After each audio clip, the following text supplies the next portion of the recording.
College میں حسن ایک نرم دل اور ایماندار ٹیچر تھا۔ اس کی کلاس میں ایک طالبہ مسکان تھی، شرمیلی، معصوم اور بہت ذہین۔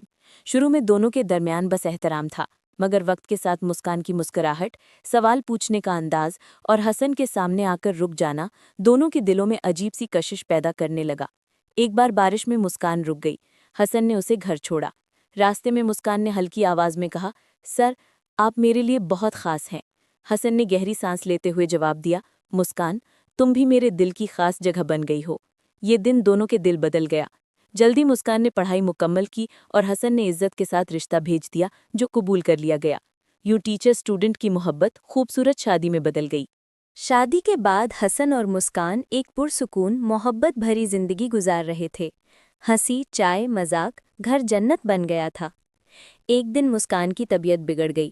جب ڈاکٹر نے کہا، مبارک ہو، آپ ماں بننے والی ہیں، تو حسن کی آنکھوں سے خوشی کے آنسو بہہ گئے۔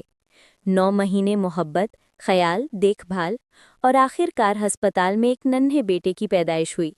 حسن نے بیٹے کو گود میں لیا اور مسکان سے کہا، یہ ہمارا پیار ہے، ہمارا سب سے قیمتی تحفہ۔ بچہ بڑا ہو رہا تھا، گھر ہنسی سے بھرا رہتا۔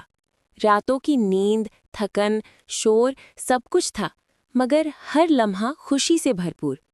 حسن دفتر سے آتے ہی بیٹے کو اٹھا لیتا۔ مسکان دور کھڑی دونوں کو دیکھ کر خوشی سے مسکرا دیتی۔ مسکان، تم نے میرا گھر جنت بنا دیا ہے۔ مسکان پیار سے جواب دیتی، اور تم نے مجھے دنیا کی سب سے خوش قسمت عورت بنا دیا۔ ایک دن مسکان اچانک گر پڑی۔ ہسپتال جا کر پتہ چلا، مسکان بہت کمزور ہو گئی ہے، اسے مکمل آرام کی ضرورت ہے۔ حسن کی دنیا رک گئی۔ وہ گھر کا ہر کام خود کرنے لگا، بچے کی دیکھ بھال، کھانا پکانا، صفائی، دکان، دفتر، مگر اس نے کبھی شکایت نہ کی۔ رات کو مسکان کا ہاتھ پکڑ کر کہتا، مسکان، میں تمہیں کبھی اکیلا نہیں چھوڑوں گا۔ آہستہ آہستہ مسکان ٹھیک ہوئی، گھر واپس آئی۔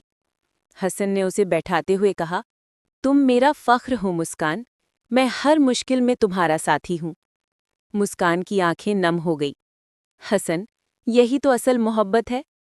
بیٹا ریحان دونوں کے ہاتھ پکڑ کر بولا، ہم تینوں ہمیشہ ساتھ رہیں گے۔ اور یوں ان کی کہانی محبت، صبر، وفاداری اور خاندان کی خوبصورتی میں مکمل ہو گئی۔